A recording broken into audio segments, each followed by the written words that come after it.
Well, TJ, we're a day later than we normally do. Part of that was because, and I'm not sure what the reports were that you were out partying all weekend. Oh, I wish. But maybe we'll accept the fact that you were a little under the weather yesterday.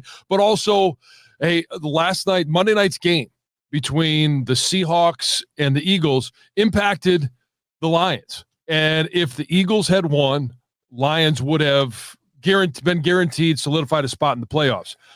Seahawks won. The fact that they will be in the playoffs, they still have a little work to do, but they control their own destiny, at least to the number 2 seed. With Seattle winning that, it puts Dallas at number 2. Obviously, the Lions play Minnesota this weekend. They play Dallas on the second to last week of the season. And if they win out, the Detroit Lions will be the number 2 seed.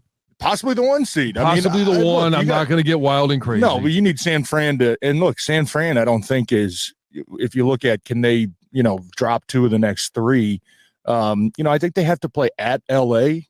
last game of the season. L.A. is probably going to have a lot to play for. The Rams with a playoff spot. That's a division game. You never know. The Rams could be playing for the right to play Detroit. I think this week they got to take on Baltimore. But it's at home. Right. Yeah, right. I get that. But it's not unrealistic to say, can San Fran drop a couple? They're not playing Arizona twice or Carolina. But yeah, a lot of help this weekend. Obviously, first and foremost, did what they were supposed to do, get back on the winning track. Man, it feels like every week it's just such a roller coaster, right? After Chicago, it's like, oh man, we'll be lucky to get the 4 seed or a wild card, and then they win, and then Dallas loses, Philly loses. Like, man, the 2 seeds back in play, right? So it's a fun roller coaster we've been on. Feels like the past month of the season. But yeah, you're in a position right now where you don't have to scoreboard watch. Like, everything is right in front of you this week specifically, guys. We take care of business against Minnesota. The number 1 goal that we've set out for since March or April, whenever this team came together for OTAs, is win the division. That is right in front of you. That is 6 days away from having an opportunity to go to Minnesota and accomplish that, still with a couple games left to play. It's incredible, really, when you think about, just the journey, not only this year, but the last 3 years, right? And the plan that Brad 13-1, 1-6 start last year. And, and Dan, the plan's coming in, and who knows what their real plans were by year 3. I'm sure win the division was a possibility, but for them to now what looks like not only win the division, have a chance to maybe make a run for a couple weeks in the playoffs.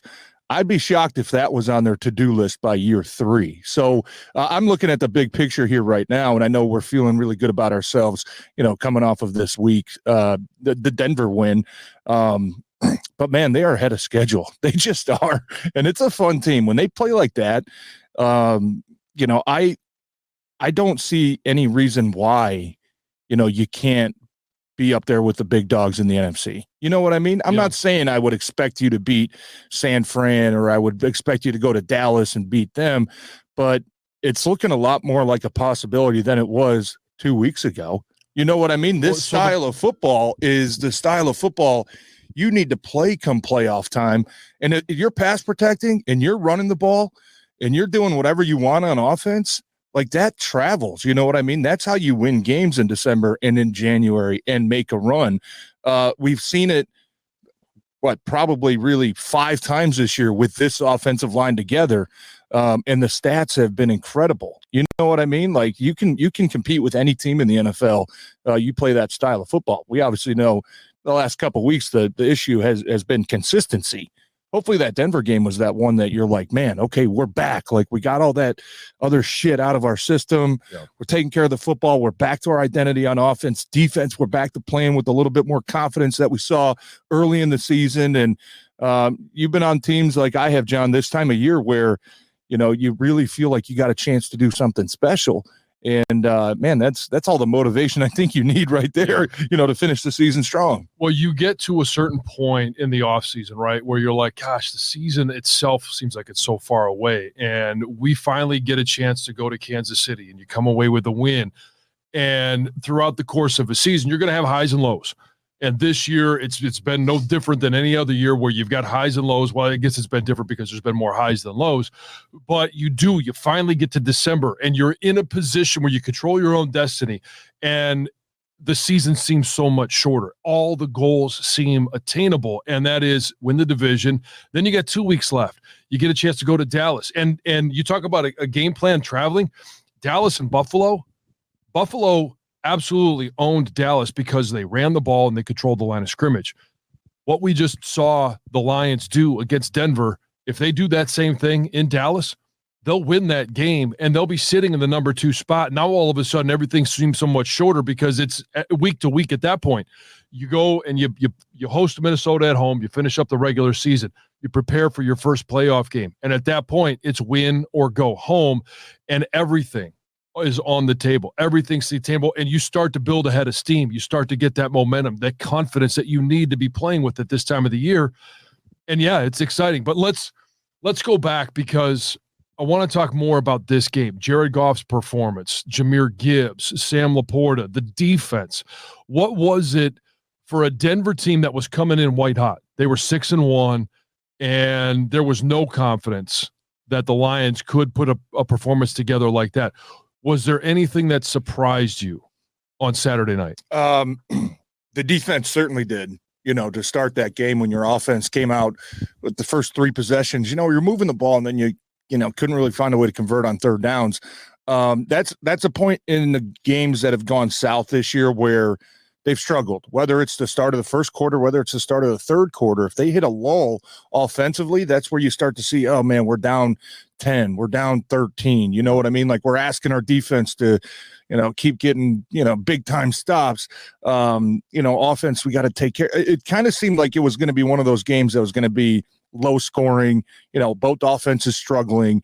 I thought our defense, it looked different. You know what I mean? It looked different watching in person. It looked different down on the field. It looked different from the sideline. It looked more like what we saw the first half of the season when the defense was flying around and playing with a ton of confidence and playing cocky and being loud and talking shit and being physical. You know what I mean? I think that they lost a little bit of that over the past, when they hit that kind of that lull there, the 3 out of 4 weeks where, things weren't going very good for them. Yeah. But it didn't look like the same defense, like confidence wise. You know what I mean? It looked like a defense that was kind of, they were playing a little hesitant. They were playing a little scared. They were playing a little timid. There was a lot of pressure on them.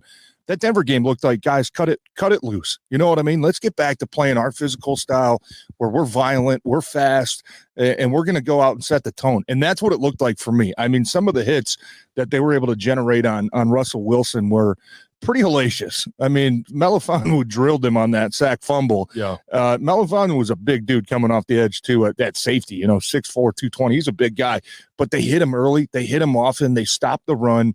The defense for me was the biggest surprise. I think I didn't think Denver's offense was great by any means. Right. But Denver had been playing really, really good, and they were playing with really high confidence where ours was starting to slip. It looked like to start that game, our defense just showed up and said, I don't give a shit what our offense does today. You're not moving the ball on us. You know what I mean? We're going to hit you every single freaking play. We're going to make our presence known. We're going to play physical. We're going to fly around, and you're going to feel it the whole damn day. That was the type of attitude it looked like they were playing with, and that's what I saw a lot earlier in this season when they were holding teams to 6 points. You know what I mean? Or Tampa and Atlanta, teams that could not find a way. The first half of the Green Bay game, when they allowed 3 points, it looked like they got their characteristic back. It looked like they got their identity back on defense. And a lot of that was, we talk about the young players on offense, with Gibbs and Laporta. I mean, the young guys on defense, you know what I mean? Tracy Walker not playing. Jerry Jacobs not playing. You're going with Ife Melifonwu. You're going with Vildor. You're going with Khalil Dorsey. Guys that have not given you big-time snaps up to this point in the season, and they're getting opportunities to go out there and say, you know what? We need you guys. We need you to go out there and compete. And guys like that stepping up and making a difference. You know what I mean? Jack Campbell, Aiden Hutchinson obviously still being in year 2. Right. He's put together a couple really nice games in a row now. Had a good game against Chicago. Offsides penalty kind of, threw a damper on that a little bit.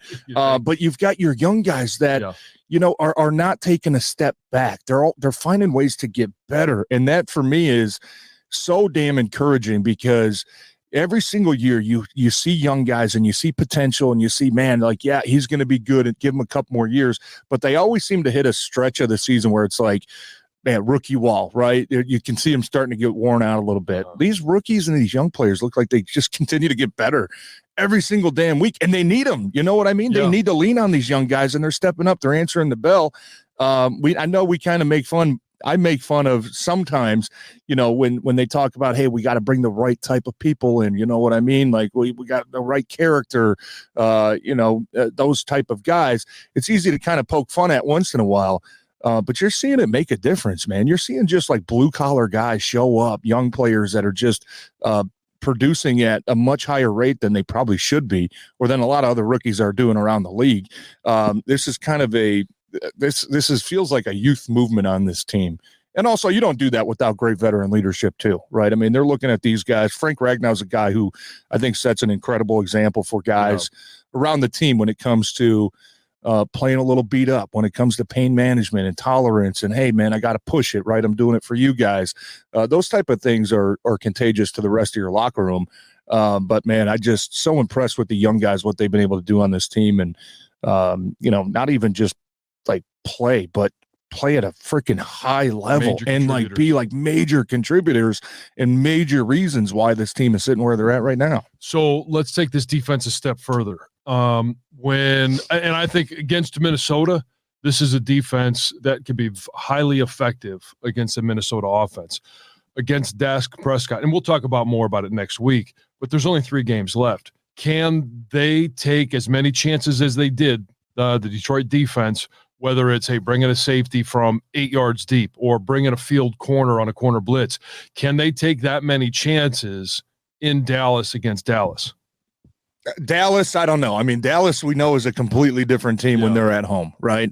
When they can use their snap count and they can, they don't have to go silent. And Dak, he's doing a really nice job of getting some free plays, with this cadence and with this tone. And they're a different team at home than they are on the road. That's very evident. All right. I think they've won 18 straight games at AT&T Stadium.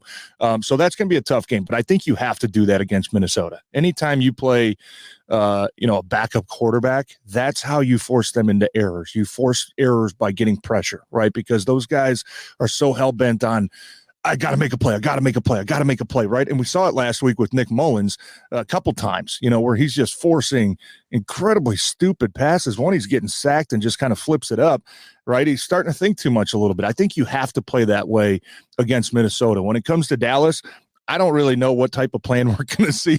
I mean, Dallas is they're a team they've got playmakers all over the damn field, offense, defense.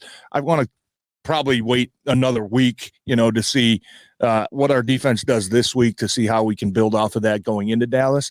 But you're going to have to do it against Minnesota. I think you have to. And Minnesota, look, they try to take a lot of pride in running the ball right now. Anytime you're down a couple quarterbacks, the third guy now, they moved on from Dobbs, it seems like, you're going to try to pound the rock. You're going to try to control the game. You're going to try to play stingy defense.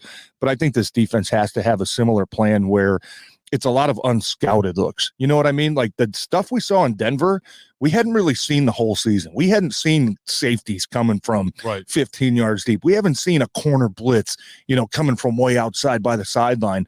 Now that you put those things on tape, now you've got maybe some tendencies that Minnesota's probably going to look at.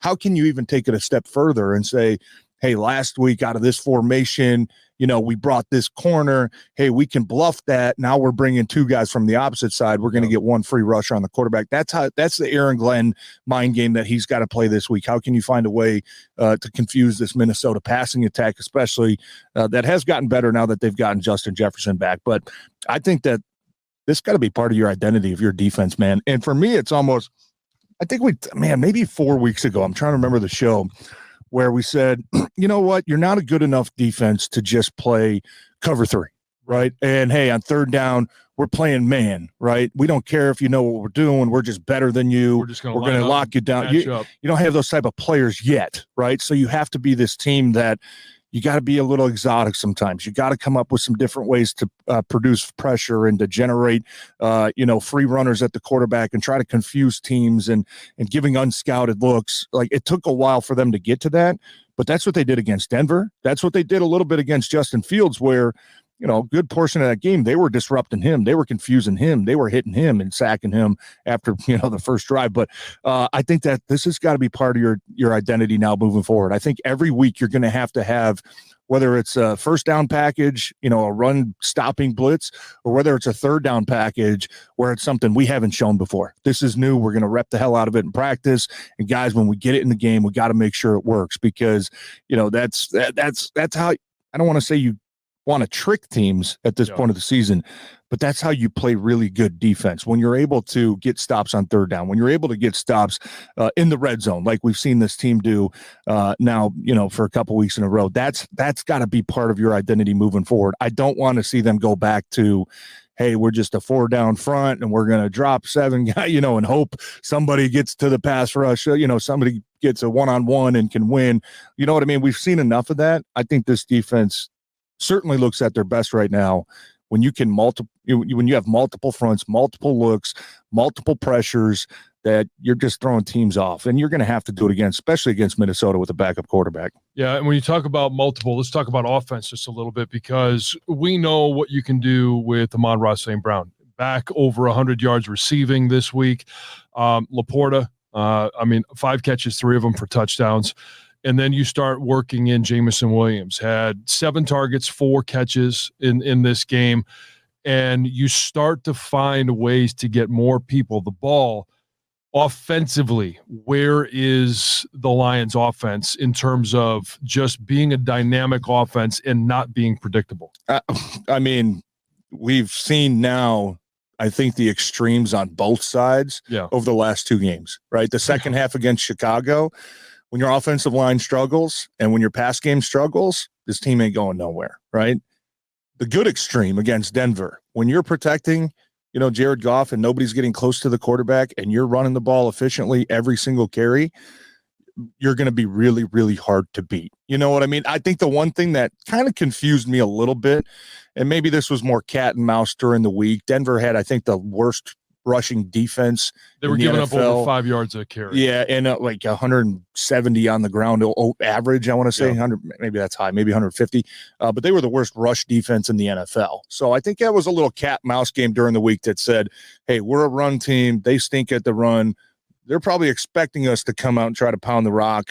Let's go out there and throw the ball. You know what I mean? Because I think the first 3 drives, there was like 10 passes and 3 runs. You know what I mean? Which was a little confusing. But, when I went back and looked at the game, they were trying to get, the deep passing game going early. They were trying to use Jameson's speed and even though they didn't connect on any early in the game, you could tell how that affected the defense. You know what I mean? Because the rest of the game, you started seeing Denver's defense back up. They kept backing up and backing up and backing up. That's probably because a couple times in the first couple series, they saw Jameson Williams fly by their face downfield, and they probably made adjustments, and that opened everything up for the rest of the game. That got them back into their bread and butter, which is the play action.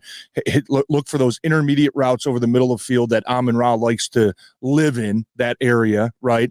The tight end, kind of going over the middle of the field, Sam Laporta, right? Like that opened everything up later in the game. And I think Jared Goff started getting comfortable with the protection. After the first couple drives, he was like, you know what?